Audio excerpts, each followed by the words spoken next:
안녕하십니까, JM입니다. 오늘은 GST라는 기업에 대해서 준비를 해왔습니다. 반도체 장비 기업으로 알려져 있는 그런 기업입니다. 기업 기여를 보게 되면은 GST는 글로벌 스탠다드 테크놀로지의 약자입니다. 주로 이제 반도체 제조 공정에서 발생되는 유해 가스 정화 장비인 스크러버, 그리고 원도 조절 장비인 칠러를 주력으로 납품을 하고 있는 회사입니다. 이 회사의 간략한 매출과 이익, 근데 가치표를 딱 보면은 최근에 매출은 다소 횡보를 했습니다. 횡보를 한 것처럼 보이죠. 하지만 장기적으로 봤을 때는 성장을 해왔고요. 그리고 이제 PER, PBR, ROE를 봤을 때는 매우 매력적이라고 볼 수 있습니다. 저 PER, 저 PBR 저평가 기업 중에 하나고, 네, ROE를 봤을 때는 18.7%로 매우 준수합니다. 그리고 영업이익률로 봤을 때도 15에서 20% 정도 수준입니다.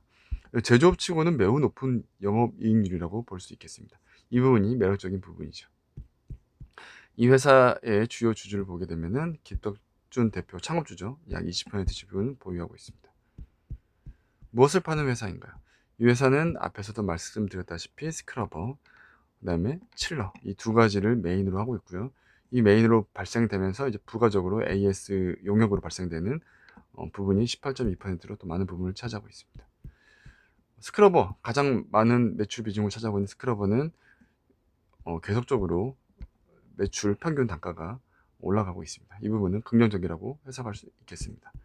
스크러버 장비는 앞에서도 말씀드렸다시피 유해가스 정화 장비입니다. 번웻, 플라즈마 웻, 드라이 타입이 존재를 합니다. 이 중에서도 최근에는 플라즈마 웻 타입이 확률적인 이슈로 인해서 더 주목을 받고 있다라고 보시면 될 것 같습니다. 칠러 장비입니다. 칠러 같은 경우에는 어, 온도를 일정하게 유지시키는 장비이다 보니까 반도체에서 이제 필수적인 장비라고 보시면 됩니다. 전기식, 냉동기식, 열교환식 등이 존재를 하는데, 특히나 GST 같은 경우에는 이제 전기식에서 강점이 있고, 전기식 칠러 장비를 이제 선호를 하다 보니까 GST가 부각받는 부분이 있습니다.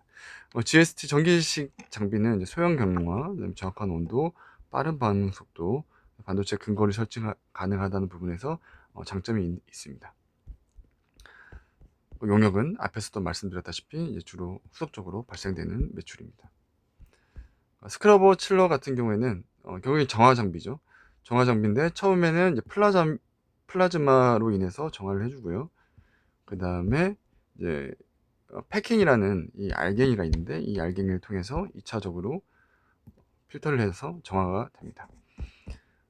그리고 이제 칠러 같은 경우에는 쉽게 생각하면은 에어컨하고 유사하다고 보시면 될 것 같아요. 한쪽에는 흡열, 한쪽에는 발열이 되면서 그런 구조로 작용을 하는 것이죠.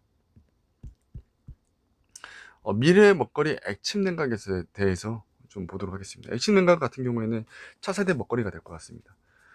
이 액침 냉각에 대해서 이야기하기 전에 이제 PUE라는 개념이 되게 중요한데, 이 개념을 설명을 하자면은 IT 장비에서 소비하는 실질적으로 소비하는 어, 전력 소비, 그리고 전체 데이터 센터에서 소비하는 전력, 이걸 이제 비교를 해봤을 때 어, 분모가 IT 장비, 그다음에 전체 데이터가 이제 분자가 됐을 때 이 숫자를 우리가 PUE라고 합니다. 그럼 이 숫자가 낮아지면 낮아질수록 더 효율적이라고 얘기할 수 있습니다. 왜냐하면 핵심 반도체 장비가 800을 썼는데 전체 데이터가 1000이 아니라 예를 들어 1600이다 그러면은 반도체 주요 장비 외에 쓰는 에너지가 되게 많다는 거죠.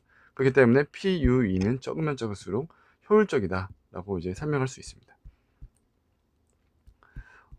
그리고 이거는 유튜브 안델공학에서 가져온 내용인데요. 우리가 지금 현재 냉각의 시스템을 보게 되면은 공냉식이 대부분을 사용하고 있습니다. 공냉식은 이제 PUE가 1.4에서 2.0이라고 보시면 될 것 같고요. 현재 대부분 쓰고 있습니다. 최근 들어서 순행식으로 이제 많이 전환을 하고 있는 추세라고 보시면 될 것 같아요. 이 PUE는 1.2에서 1.4 정도라고 보면 됩니다. 그래서 액체를 이용하게 되면은 아무래도 냉각 관리를 더 잘할 수가 있겠죠. 그리고 이제 차세대 먹거리 액침 냉각, 이 부분이 이제 일극 초반대로 PUE를 보이고 있다고 하는데, 이 부분이 도입되면 될수록 나중에는 에너지 관리가 더 잘 되겠죠. 그래서 이 부분 향후 액침 냉각으로 이제 가는 방향으로 이렇게 발전이 되고 있다 라고 보시면 될 것 같습니다. 우리가 지금 현재 많이 쓰고 있는 건 공냉식이라고 말씀드렸고, 액침 냉각은 아직 멀었어요. 현재 적용되기 시작한 방식은 액체 냉각이에요. 이 액체 냉각 같은 경우는 기존에 여기 그림에 나와 있는 이 부분이 이제 딱 그 부분이에요. 그 렉이라고 하죠. 우리가 칩이 되어 있는 렉 배열의 뒷부분 리어에 차가운 액체를 공급해서 온도를 조절하는 방식입니다. 현재 공냉 방식과 함께 하이브리드 방향으로 적용한 점에서 투자비가 적다는 점에서 장점이 있습니다. 두 번째 나와 있는 이제 콜드 플레이트. 이 콜드 플레이트 부분은 칩 바로 위에 차가운 액체를 배치하는 방식으로 이제 에너지를 관리하는 방식입니다.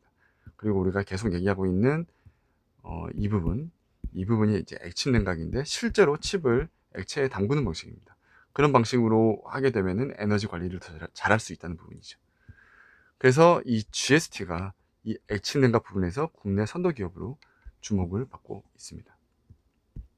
그럼 이 액침 냉각에는 어떤 게 있냐? 이 단산형과 이상형이 있어요. 단산형은 다른 건 아니고, 단산형은 그냥 계속해서 차가운 액체가 들어오고 그 다음에 열이 이제 발생된 액체를 다시 또 배출을 하고 계속 순환을 하면서 열을 관리하는 방식입니다. 그럼 이상형은요? 이상형은 특수 액체입니다. 특수 액체가 끓는 점이 매우 낮은 특수 액체를 넣음으로써 여기 열이 발생이 되면 액체가 뜨거워지겠죠. 그러면은 이제 기화를 돼서 다시 특수 특정 용기에 들어가게 되고, 이 기화된 것들을 다시 액화시켜서 공급을 합니다. 그래서 이 짧은 거리에서 계속 회전을 하면서 관리를 하기 때문에 더 효율적이다라고 이제 이야기를 하고 있습니다.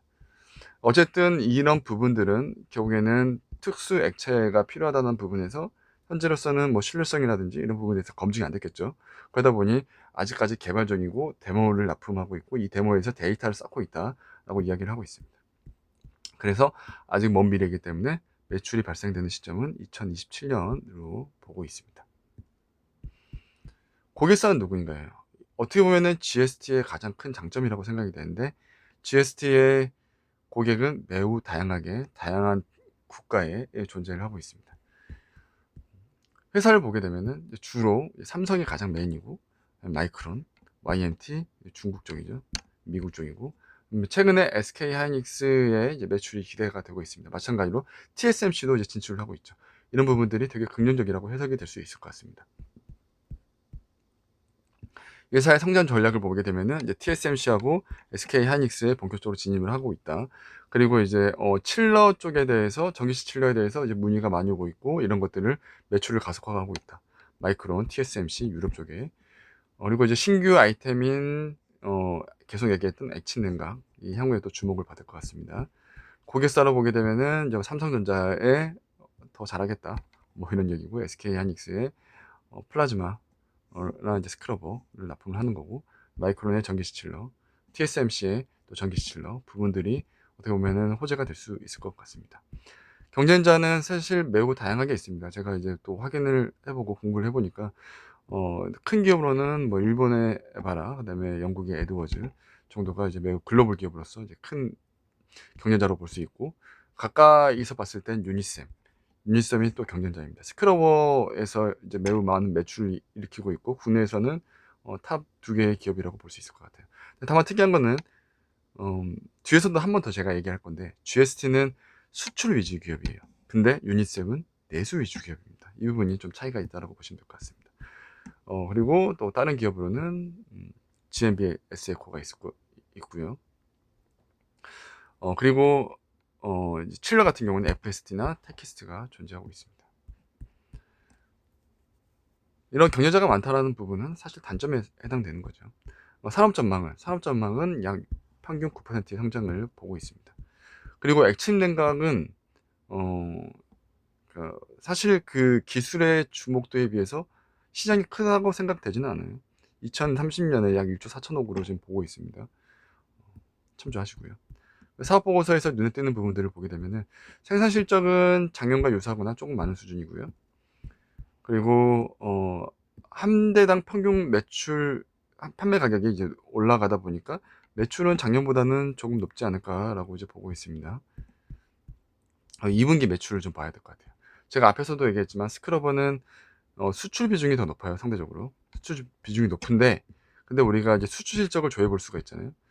이렇게 스크러버 쪽을 수출을 보게 되면은 여기는 월별 실적이거든요. 월별 실적도 좀 이렇게 1분기 대비 더 높아지고 있고요. 분기 실적으로 봐도 마찬가지죠. 분기 실적으로 보더라도 지금 현재 예상되는 수준은 3년 만에 최고의 수출 실적을 지금 보일 거라고 예상을 하고 있습니다. 근데 이제 앞에서 제가 말씀을 드렸죠. 유니셈은 내수 위주, GST는 수출이 위주라고 이제 말씀을 드렸어요. 그러니까 이걸 감안하게 보면은 2분기에도 실적이 좋을 것 같다. 1분기도 작년 대비 나쁘지 않았는데, 작년하고 유사 수준으로 지금 가고 있는데 2분기도 나쁘지 않다. 그러면은 올해의 이 추세로 가게 되면은 매출이 더 높아질 가능성이 있죠. 재물을 보게 되면은 유동자산이 2140억, 그 다음에 유동부채가 653억이니까 매우 안정적이다라고 볼 수 있고요. 부채를 보더라도 부채가 719억 수준인데 자본이 2701억 정도 수준이니까 부채 비율도 매우 낮죠. 그러니까 재무적으로는 매우 안정적인 기업이다. 그런데 ROE도 좋아요. ROE도 22% 정도 수준이고 영업이익률도 좋습니다. 영업이익률도 15에서 20% 수준으로 꾸준히 유지를 하고 있죠. 이런 부분을 봤을 때 재무적으로도 훌륭할 수 있다. 오히려 재무적으로 더 훌륭하다라고 얘기할 수 있겠네요. 그러니까 증권사에서는 지금 최근에 한 군데만 나왔는데, 그것도 25년 초에, 여기서는 매출도 당연히 성장을 하고 3,810억, 그다음에 영업이익도 약 700억 정도 수준을 예상을 하고 있습니다. 근데 지금 추세를 봤을 때는 이 정도 추세로 가고 있다. 라고 이제 해석을 해볼 수 있을 것 같아요. 차트를 보게 되면은 어, 차트로 봤을 때는 이제 지지선은 약 14,500원, 저항선은 약 23,000 정도 수준으로 보고 있는데, 이 정도 사이에서 횡보할 가능성이 높습니다. 당분간 더 큰 호재가 있기 전에는. 이 부분은 이제 튀었을 때는 사실 액침 냉각 때문에 튀었어요. 액침 냉각. 근데 액침 냉각이 지금 매출이 일어나려면 멀었죠. 멀었고, 그 다음에 그때 당시에 매크로 이슈도 안 좋았기 때문에 좀 떨어졌었죠. 참조하시고요.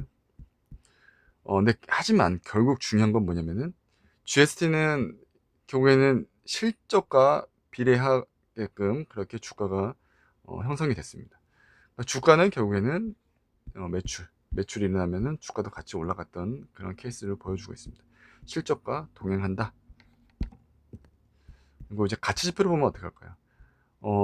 그러니까 25년 예상 영업이익을 이제 700억이라고 봤을 때 우리가 멀티플 10을 주게 될 경우 적정 주가는 약 38,000원으로 볼 수 있을 것 같아요. 근데 이렇게 볼 수도 있죠. 아니, 이렇게 경쟁사가 많은 회사에 멀티플 10을 주는 것이 적정한가라는 의문이 있을 수 있죠. 저도 이제 마찬가지로 그런 의문을 들 수 있습니다. 그럼에도 불구하고 목표가는 어쨌든 멀티플 10을 줄 수 있다라고 보는 거는 영업이익이 그래도 매우 높다, 안정성이 있다, 그리고 모멘텀이 또 존재를 하고 있죠. 그렇기 때문에 저는 멀티플 10까지는 줄 수 있다고 생각합니다. 단순히 그런 부분만 아니라 과거 히스토리를 보게 되면 이제 POR10 정도는 최근 5년 내에 2번 정도를 우리가 찍었어요. 2번 정도 근처까지 갔습니다. 그렇기 때문에 미래에도 POR10까지 갈 수 있는 그런 시점이 오지 않을까라고 생각이 듭니다. 그래서 목표가는 POR10 38,000원 정도 수준이 되지 않을까 생각합니다. 물론 영업이익은 계속 변하는 거기 때문에 그런 거에 대해서는 팔로우는 필요합니다. 기타 특이사항으로는 과거에 액신냉각 테마로 주가 상승했을 때 경영진 단체로 매도한 안 좋은 이력이 있습니다. 하지만 또 최근에는 또 오히려 이제 주가 비중을 높이고 있고요. 마찬가지로 계속 대표이사가 지분을 2차례 거쳐서 보유금을 늘렸습니다. 이 부분은 긍정적으로 해석이 됩니다. 그리고 액침 냉각에 대해서 계속 사업을 하고 있다라는 부분이고, 그리고 재무 안정성이 또 좋고 보유 현금도 많고 그다음에 매출도 성장을 하기 때문에 주주 환원을 일부 시행하고 있습니다. 이거 자주 나올 수 있는 질문인데, 보통 언제 발주가 나오냐라고 봤을 때는 매일 공정 장비 수주가 나올 때 비슷한 시기에 수주가 나온다라고 이제 보시면 될 것 같아요.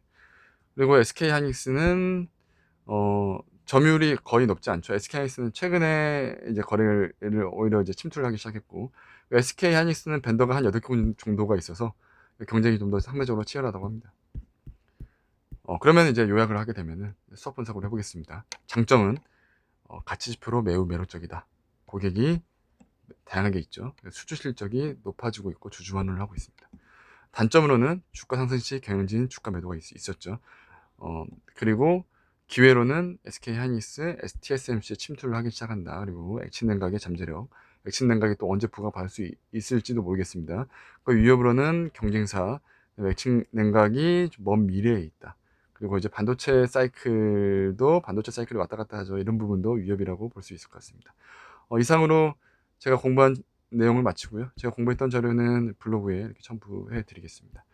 이상으로 마치고 도움이 되셨다면 좋아요 정도만 부탁드리겠습니다. 감사합니다.